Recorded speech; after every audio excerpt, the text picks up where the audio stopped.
आप सभी को नमस्कार। मैं हूं तेज शर्मा। आज की बात हम एक कहानी से शुरू करेंगे। ये कहानी मुझे बहुत पसंद है। इस कहानी में जो संदेश है वो मुझे बहुत प्रिय है। कहानियाँ हमेशा संदेश देती है, वो संकेत बताती है। अगर व्यक्ति उनको अपने जीवन में उतार ले तो उसका जीवन बदलने वाला है। कहानियाँ इसीलिए बनाई गई कि एक पीढ़ी से दूसरी पीढ़ी तक जीवन के सूत्र कैसे पहुँचे। वेद, पुराण, उपनिषद, बाइबल, ऐसे अनेक धर्म ग्रंथों में कहानियों को सहारा लिया गया और निश्चित तौर पर कहानियाँ अपना काम करती है। ये कहानी है एक पर्यटक की। एक पर्यटक सुबह सुबह महीने की पहली तारीख को किसी शहर में उतरा। उसने वहाँ से टैक्सी ली और टैक्सी वाले को कहा कि किसी अच्छे होटल ले चलो। टैक्सी वाला उसे एक अच्छे होटल के बाहर ले गया। उस पर्यटक ने कहा, ठीक है, तुम यहीं रुको, मैं होटल देख के आता हूँ। पर्यटक होटल के अंदर गया। उसने काउंटर पर बैठे मैनेजर से कहा कि मैं बाहर से यहाँ घूमने आया हूँ, मुझे एक कमरा चाहिए। मैनेजर ने कहा कि बहुत शानदार होटल है, आप आराम से देख सकते हैं, शहर की सबसे बड़ी होटल है। तो उसने कहा, ठीक है, आप मुझे कमरे दिखा दीजिए। मैनेजर ने अपने वहाँ काम करने वाले एक आदमी को बुलाया और उससे कहा कि आप इन्हें पूरी होटल दिखा दीजिए और जो भी कमरा इनको पसंद आए वो इनके लिए खोल दीजिए।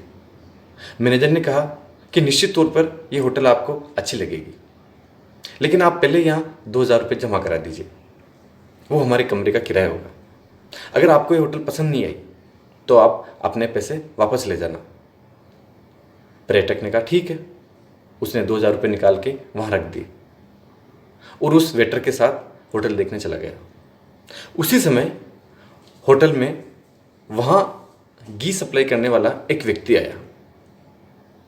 उसने मैनेजर से कहा कि मुझे मेरा पैसा चाहिए, मुझे बहुत ज़रूरत है। तो मैनेजर ने कहा, ठीक है, ये 2,000 रुपये ले जाओ, बाकी का हिसाब बाद में करेंगे। घी वाला अपने 2,000 रुपये लेकर अपने घर गया। तो वहाँ उसके जाने से पहले दूध वाला उसका इंतज़ार कर रहा था, क्योंकि महीने की पहली तारीख थी और सबको अपने पैसे चाहिए थे।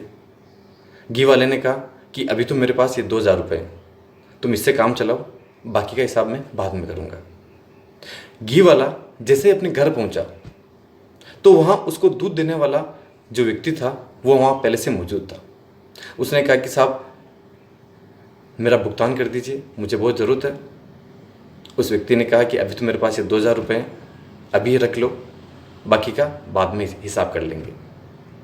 दूध वाला जब अपने घर गया तो वहाँ पहले से मौजूद गाय वाला बैठा था जो उसके वहाँ दूध लेकर आता था।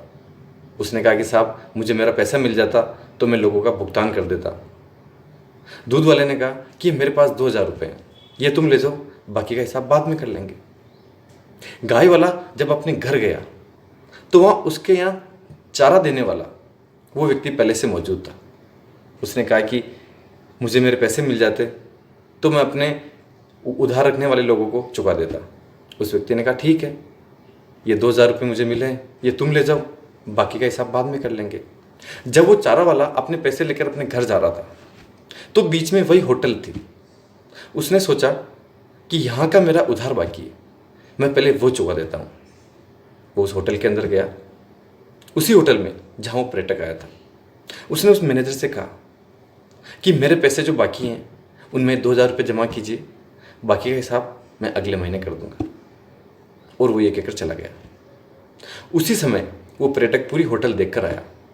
उसने मैनेजर साहब से कहा कि निश्चित तौर पर ये होटल बहुत सुंदर है और बहुत शानदार है, लेकिन अभी अभी मुझे एक काम याद आया, मैं इसलिए वापस जा रहा हूँ, लेकिन जब अगली बार आऊँगा तो आपके होटल में ठहरूंगा।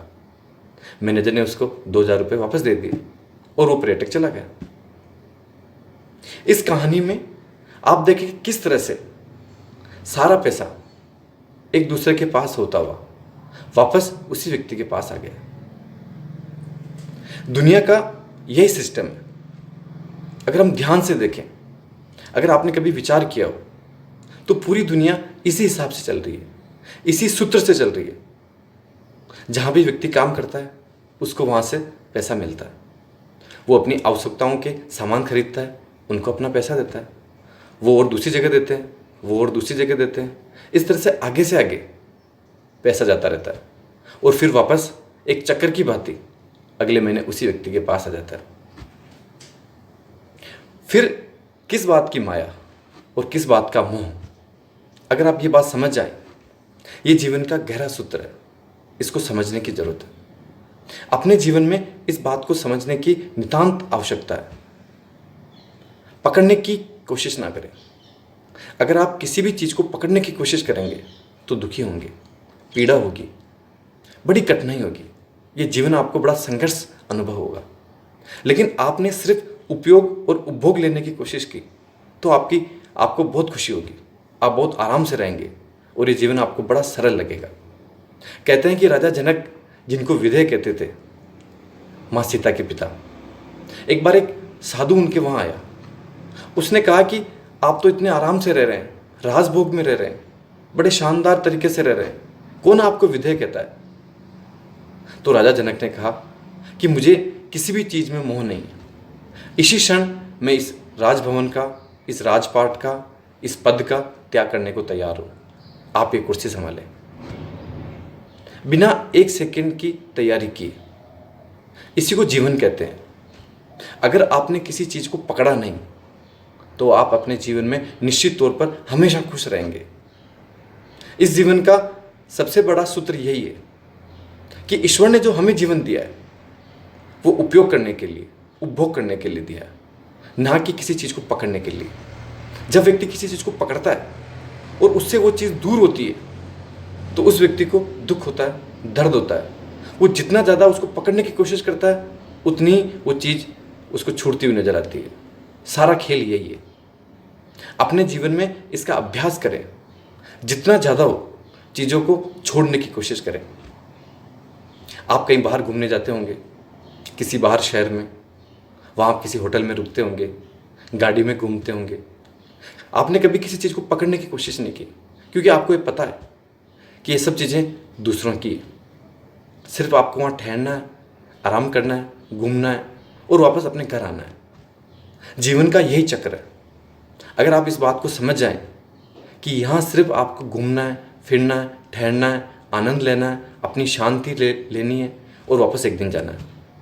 अगर आप इस बात को समझ गए तो आप जीवन में सबसे ज़्यादा सुखी रहेंगे, आराम से रहेंगे, खुश रहेंगे। वरना अगर आपने चीज़ों को पकड़ना शुरू किया तो जैसे पूरी दुनिया दुखी है वैसे आप भी दुखी रहेंगे।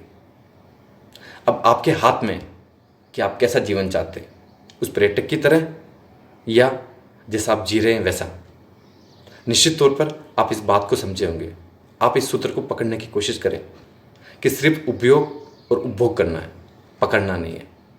आपने मुझे प्रेमपूर्वक सुना, उसके लिए धन्यवाद।